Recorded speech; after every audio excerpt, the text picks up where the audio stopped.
नमस्कार सर्व विद्यार्थी मित्रांनो, तुमच्या सर्वांची तयारी चांगल्या प्रकारे चालू असेल हीच अपेक्षा आहे. योग्य मार्गावर राहून तयारी करा.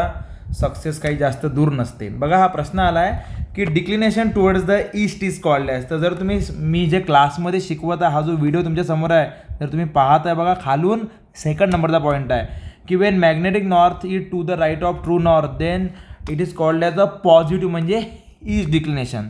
याची चर्चा आपण क्लासमध्ये केली आहे आणि याबाबत भरपूर पॉईंट आहे. हा एक 10 सेकंदाचा व्हिडिओ बघा. Magnetic north to the right of true north.